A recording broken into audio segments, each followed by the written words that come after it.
to the Return of Godzillathon Part 10, Invasion of Astro Monster, or Godzilla vs. monsterzero. Off the back, I'm not the biggest fan of this one. I don't hate it, but I don't like it either. The human characters I could just care less about, and the monster stuff just doesn't last long enough. It stars Akira Takarada and Nick Adams and borrows some plot details from King Kong vs. Godzilla, where Akira Takarada's sister has a boyfriend he doesn't like and invents this goofy invention that helps save the day. In this case, it's a really loud alarm. A new planet is discovered next to Jupiter, and they send two astronauts to investigate. After some nice building up to the reveal of who's on this planet, which I do admit was handled really well, we meet the people of Planet X, and they make a request. We need Godzilla and Rodan, and if you give them to us, we'll give you a miracle cure that will cure all diseases, because we have our own monster, monsterzero, which is King Ghidorah. King Ghidorah attacks a hydrogen oxide plant, is damaged, and the two astronauts quickly put together, these people are having a water problem. They get back to Earth, reveal their information.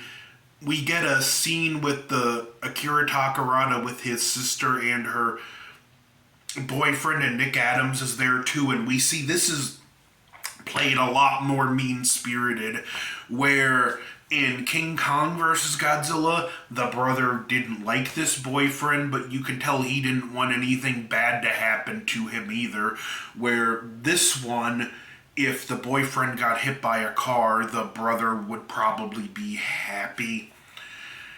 Nick Adams is in a relationship with this girl, and he tells Akira Takarada, she was at my place last night and the controller from Planet X appeared in the room. So we're getting some suspicious stuff going on. They find Godzilla, Rodan, and lift them into space. Nick Adams, Akira Takarada, and another guy get to come along, and they drop them on Planet X, and the fight begins. Now, here's one of my biggest problems with this movie. This fight, I timed twice. Screenshots will be on the screen.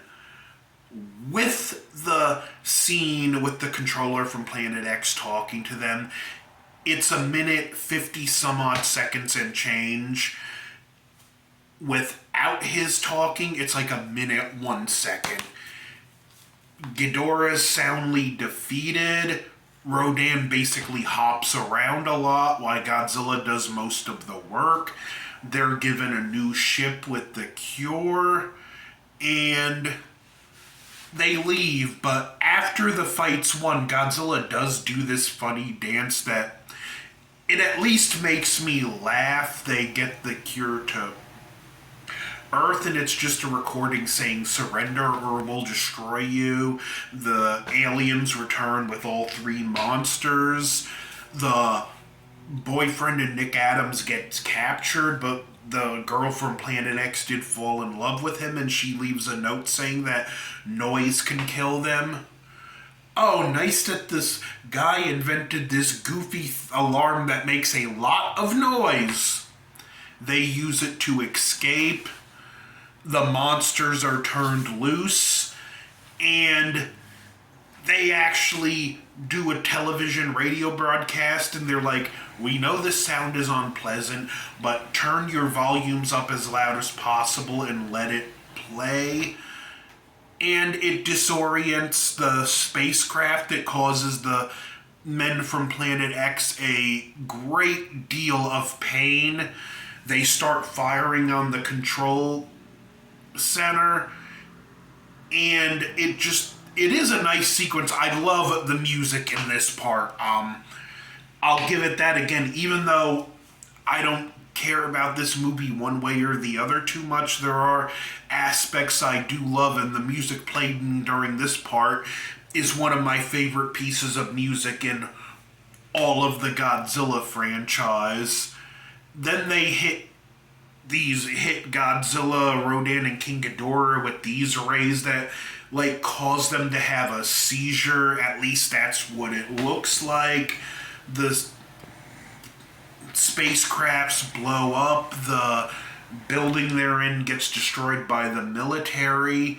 Godzilla and Rodan and King Ghidorah get back up for a fight that lasts a whopping 1 minute and 23 odd seconds. Yeah, that climactic battle should be a little longer. Even the way this fight ends, it feels kind of flat to me. Rodan picks up Godzilla, crashes him into King Ghidorah, and they all fall off the side of a mountain. We get a nice tidal wave effect after they fall, at least, and Akira Takarada's told he's going back to Planet X as an ambassador. Yeah, there's really not a whole lot I have to just say about this movie. I'm sorry to say it didn't capture my attention more, that I don't like it more. I want to be in the club. I want to absolutely love this movie, but for me, it just falls short. But, that's the interesting thing about entertainment. It's very subjective. What is a masterpiece to one man can be extremely overrated to another man.